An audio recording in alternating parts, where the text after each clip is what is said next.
여러분, 지난 영상 기억하시나요? 어떤 사람과 함께하기 힘들다?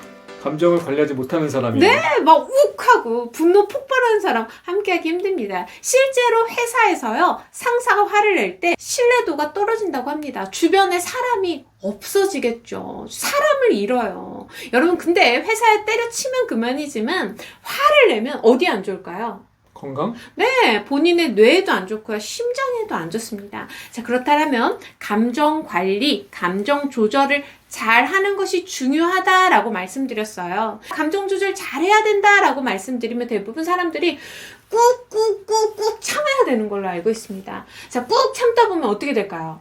답답해요. 답답만 하겠어요? 화병 나요? 화병만 나겠어요?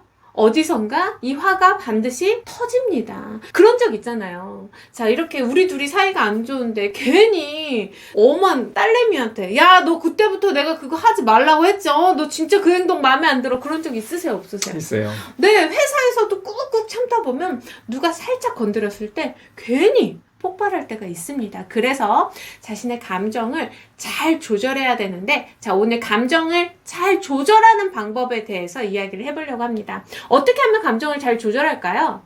알려주셔야죠. 네, 첫 번째 방법. 바로 자신이 화가 났다라는 것을 인식하는 것이 중요합니다. 화가 날 때는요, 사람마다 다 신체적 반응이 반드시 일어납니다. 자, 어떠세요? 화가 날 때 주로?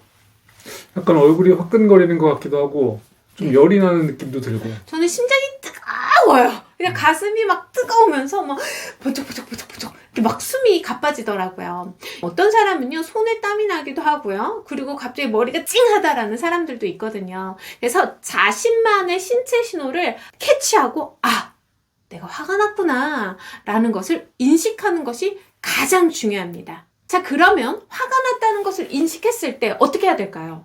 왜 자꾸 나한테 물어봐요? 화가 난 것을 인식했을 때 여러분, 자리를 피하는 것이 가장 중요해요. 저희가 고3 딸을 키울 때요, 보고 있으면 너무 속이 터지는 거예요. 공부해야 되는데 맨날 핸드폰만 해. 그래서 저희가 어떻게 했습니까? 나갔어요. 나갔어요. 여보 집에 있으면 자꾸 소리 지르고 화내니까 나가자 하고 손잡고 나갔습니다. 거의 하루에 2만 보씩 걸어 다닌 것 같아요. 그래서 여러분, 자리를 피하는 것이 중요해요. 왜냐면요, 사람이요, 딱 기분 나쁜 자극이 오고 나서 폭발하는 거 있잖아요. 으악 하는 게 거의 다 30초 안에 이루어진다고 합니다. 선생님 몇 초 안에 이루어지는 것 같으세요? 한 3초? 네, 금방 이루어져요. 자, 그래서 최대한 이 30초 동안을 잘 관리하는 것이 중요한데, 사실 눈으로 보고 있으면 힘들어요. 그래서 재빨리 자리를 피하는 것이 가장 중요합니다.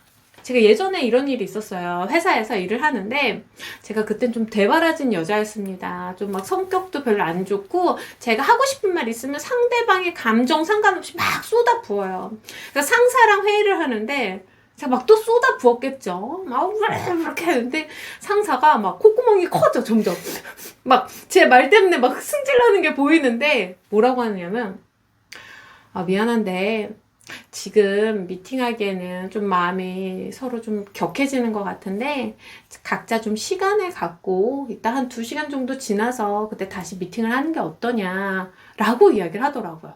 근데 그때는 또 철딱선이 없게 왜 지금 할 것이지 막 이랬는데, 너무너무 지혜로운 방법이에요. 여러분, 조절이 안 될 것 같으면 잠깐 자리를 좀 피하는 것도 방법입니다. 사람이요, 15분만 지나면요, 모든 분노 상태가 다 사라진대요. 그러니까 신체적으로는 아까 화 안 났을 때의 상태가 되기 때문에 15분 정도는 좀 시간을 두는 것이 필요한 것 같아요. 자, 정리해 보겠습니다. 자극을 받고 몇 초 안에 폭발이 일어난다고요? 30초. 네, 30초 조심하시고, 자, 몇 분이 지나면 신체 상태가 원래 상태로 돌아온다고요? 15분? 네, 꼭 기억해 주셨으면 좋겠어요. 라고 이야기를 하면 대부분 사람들이 또 이렇게 이야기합니다. 강사님, 그거 다 결국에 참는 거 아니냐? 참는 게 아니라 조절하는 거를 알려달라. 네, 여러분, 제가 그러면 또 말씀을 드려야죠. 또 실제 사건을 통해서 말씀드릴게요. 혹시 회사에서 그런 일은 없었는지 한번 고민해 보면서 한번 들으세요. 제가 아는 분이 전화를 했어요. 아, 야, 나 또 회사에서 오늘 회의하다가 승질냈어. 그래서 왜 승질냈냐? 아니, 회사에서 일이 터졌어요. 그럼 어떻게 해야 됩니까? 그 문제를 뭐 해야 돼요? 해결해야 되잖아요. 그래서 모여서 해결하기 위해서 회의를 하는데 한 사람이 자꾸 내가 이럴 줄 알았다.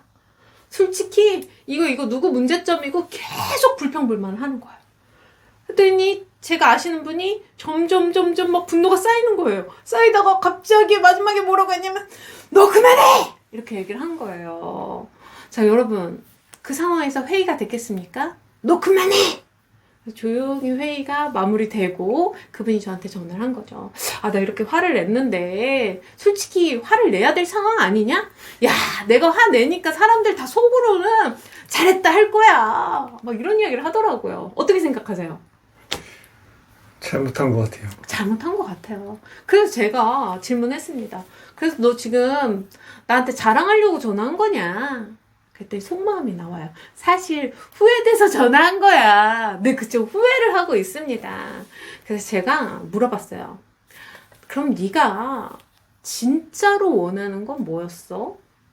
화를 냈지만 네가 화낸 데는 이유가 있었을 거야. 네가 진짜 원하는 건 뭐였어? 라고 물었더니 나는 불평불만 좀 그만하고 문제가 시급하니 남 탓하지 말고 해결하는 거에 집중하자라는 말을 하고 싶었대요. 그래서 제가 이렇게 얘기했습니다. 그럼 그 말을 했어야지. 그만해! 가 아니라 해결에 집중합시다. 지금은 남을 탓하기보다는 우리가 이 문제를 해결하는데 함께 힘써봅시다. 라고 이야기하는 게 중요하지 않을까? 라고 얘기를 했어요. 그랬더니 친구가 맞다. 내가 잘못했다. 그럼 나 어떡하냐? 뭐 어떡해요? 어떻게 해야 돼요? 모르겠는데요. 사과해야죠. 그렇지 않습니까? 사람이 아무리 조절을 잘한다 한다 해도 순간적으로 컨트롤이 안 될 때가 있습니다. 그럴 때는 인정하고 사과하는 것이 중요한 것 같아요. 그런데 제가 오늘 사과해라 라는 말씀을 드리려고 이 이야기를 드린 것이 아니라 화가 날 때 잠깐만이라도 멈추고 뭘 생각하면 좋냐면요. 내가 왜 화가 나지? 아, 그래, 저 새끼 때문이야. 그래, 제가 계속 저래서 그래. 여기서 멈추는 것이 아니야. 그럼 내가 진짜 원하는 건 뭘까? 불평불만을 멈추고 해결에 집중합시다. 저는 싸울 때 되게 많이 해요. 저도 이렇게 남편이랑 사실 어제도 조금 말다툼을 했잖아요, 우리가. 말다툼을 하고 잠깐 남편은 방에 들어가 있고 저는 마루에 있어요. 남편은 계속 유튜브를 보고 게임을 하겠지만 저는 생각을 합니다. 나는 왜 화가 났지? 내가 원하던 것은 뭐였지? 생각해보면 아, 내가 그걸 원했구나. 남편한테 또 가요. 오빠, 내가 아까는 땡땡 하길 바래서 나도 모르게 짜증이 났나 봐. 짜증낸 건 내가 사과할게. 했어요, 안 했어요? 했어요. 네, 잘 받아줬어요, 안 받아줬어요? 받아줬어요. 핸드폰 하면서 그렇게 했잖아요. 네. 그리고 잤죠. 네, 바로 저 기다리지 않고 잤잖아요. 졸렸어요. 아, 네. 어쨌든 우리가 오늘 화가 났을 때 그 자리를 피하는 것도 중요하고 30초 시간 동안 잠깐 얼음 하는 것도 중요합니다. 그리고 나서 자신에게 스스로 질문해 주세요. 아, 내가 왜 화났을까? 아, 저 새끼 때문이야! 그랬다가도 내가 진짜 원하는 것은 무엇일까? 화낸다고요, 상황이 바뀌는 것이 아닙니다. 상황을 바꿀 수 있는 가장 큰 방법은요, 내가 원하는 것을 요청하는 겁니다. 이렇게 해주세요. 혹은 이렇게 했으면 좋겠습니다. 라고 말할 때 내가 원하는 것이 가장 잘 이루어진다고 합니다. 오늘 같이 이야기를 듣고 어떤 결심을 하셨나요? 피해라. 피해라. 아, 네, 그럼 조용히 집 밖으로 나가겠다는 말씀이십니까? 제일 쉽네요, 그게. 네, 나갔다 너무 오래 있다 오지 마세요. 몇 분 있다 오시면 되죠? 15분. 네, 15분 동안 뭘 생각해야 됩니까? 내가 진짜 원했던 게 뭐였는지. 그쵸. 네, 내가 진짜 원하는 건 뭐인지, 그리고 그것을 잘 정리해서 와서 저에게 말씀해 주세요. 조곤조곤 따지면 되는 거예요? 조곤조곤 말고 좀 친절하게 이야기해 주세요. 저는 15분 동안 많이 고민하다 보면 대부분 다 제 문제일 때가 많더라고요. 대부분 다 배고플 때 그랬어요. 화나는 상황을 잘 보면 자기만의 패턴이 보이거든요. 그래서 여러분 늘 자신을 잘 관찰하고 버럭하기보다 자신의 뜨거운 감정을 식혀서 나도 다치지 않고 타인도 다치지 않게 이야기했으면 좋겠습니다. 마지막으로 오은영 박사님의 책에 너무 멋진 구절이 있어서 이거를 하나 말씀드리고 마치려고요. 나의 해결되지 않은 감정을 다른 사람에게 표현할 권리는 누구에게도 없다. 여러분의 끓어오르는 감정, 뜨거운 이 감정을요, 여러분은 그 어떤 누구에게도 표현할 권리가 없습니다. 차갑게 식혀서 정제해서 다치지 않게 표현할 수 있는 여러분이 되셨으면 좋겠습니다. 감사합니다.